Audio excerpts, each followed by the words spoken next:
saya Stefanus Agung Sanggita. Saya dari program studi D4 Teknologi Laboratorium Medis. Di sini saya akan menjelaskan mengenai sejarah Pancasila sebagai dasar Negara Kesatuan Republik Indonesia.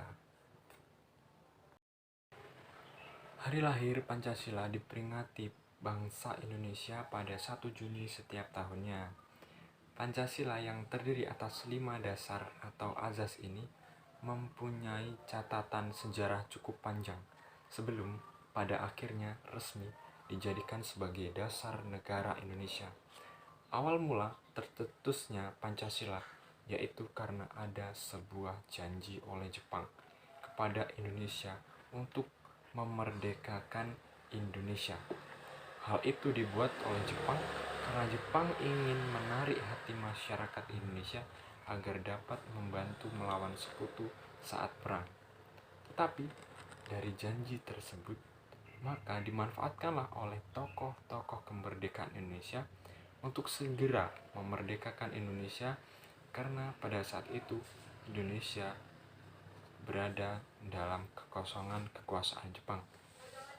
Oleh karena terus-menerus terdesak, pada tanggal 29 April 1945, Jepang memberikan janji kemerdekaan yang kedua kepada bangsa Indonesia, yaitu janji kemerdekaan tanpa syarat yang dituangkan dalam maklumat Gunsekin.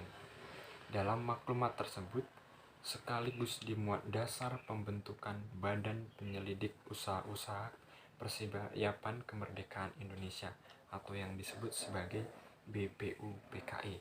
Tugas dari badan ini yaitu untuk menyelidiki bagaimana proses pembentukan dasar-dasar negara Republik Indonesia. Keanggotaan Badan BPUPKI ini dilantik pada tanggal 28 Mei 1945 dan mengadakan sidang pertama pada tanggal 29 Mei sampai dengan 1 Juni 1945.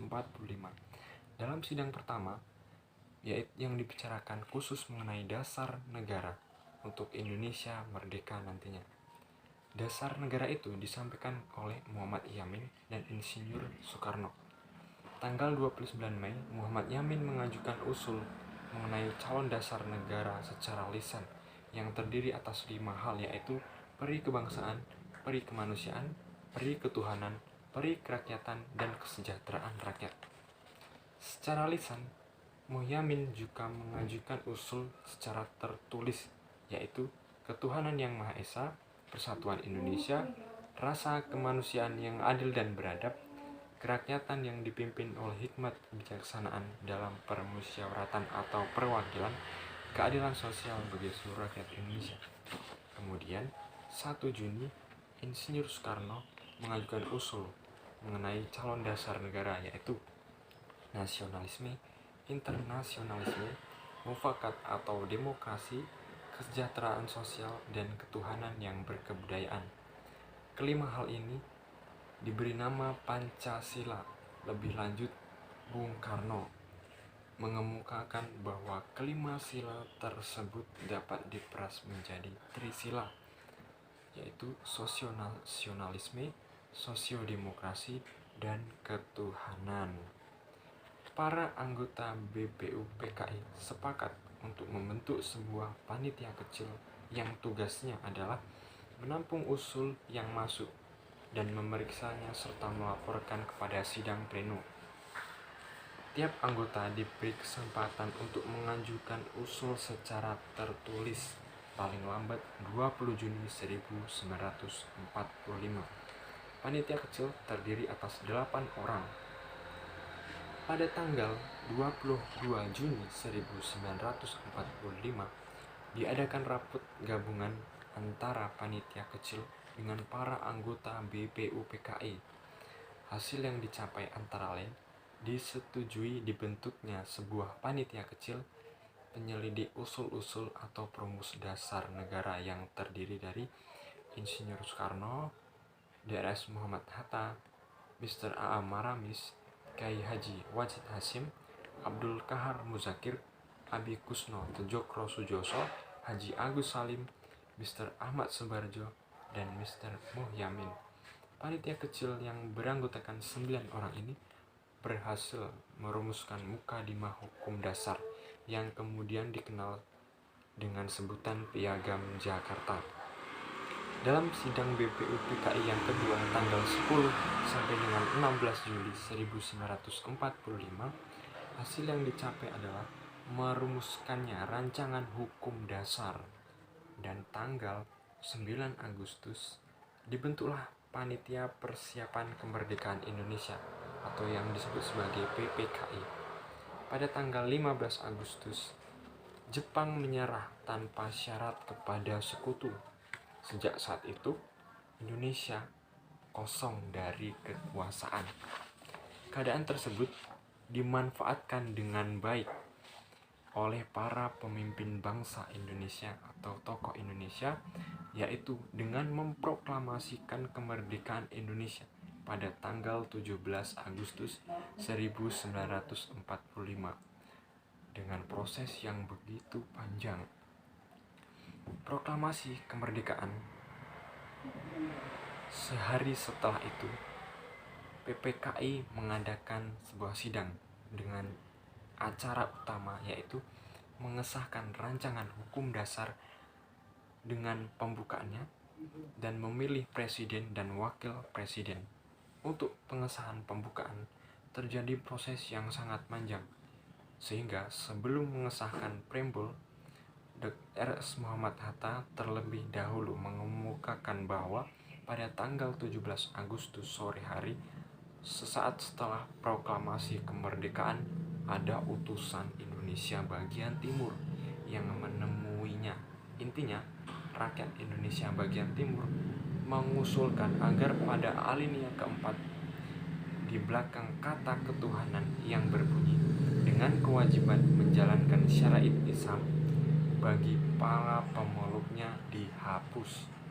Jika tidak, maka rakyat Indonesia bagian timur akan keluar atau memisahkan diri dari Republik Indonesia.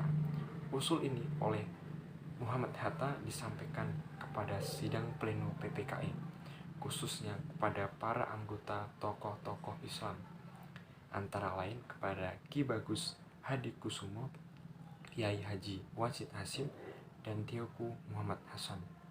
Bung Hatta berusaha meyakinkan tokoh Islam demi persatuan dan kesatuan bangsa.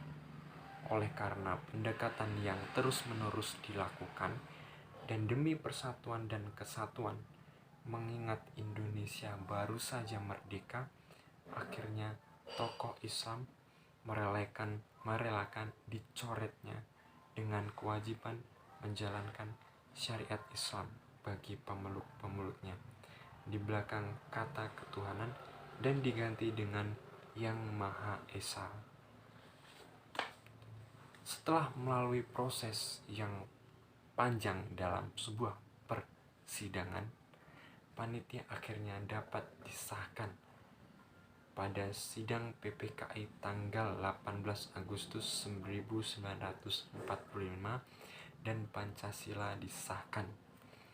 Hal tersebut disetujui bahwa Pancasila dicantumkan dalam Mukadimah Undang-Undang Dasar 1945 sebagai dasar negara Indonesia yang sah. Malam itu aku menggali di dalam ingatanku, menggali di dalam ciptaku, menggali di dalam khayalku, apa yang terpendam di dalam bumi Indonesia ini, agar supaya sebagai hasil dari penggalian itu dapat dipakainya sebagai dasar daripada negara Indonesia merdeka yang akan datang. Sudah terbukti bahwa Pancasila yang saya gali dan saya persembahkan kepada rakyat Indonesia, bahwa Pancasila itu adalah benar-benar satu dasar yang dinamis. Satu dasar yang benar-benar dapat menghimpun segenap tenaga rakyat Indonesia. Satu dasar yang benar-benar bisa mempersatukan rakyat Indonesia itu untuk bukan saja mencetuskan revolusi, tetapi juga mengakhiri revolusi ini dengan hasil yang baik. Maka aku adalah sebenarnya utusan, wakil daripada revolusi Indonesia. Revolusi Indonesia ini bukan revolusi Soekarno, tetapi revolusi daripada seluruh rakyat Indonesia, dari Sabang sampai Merauke.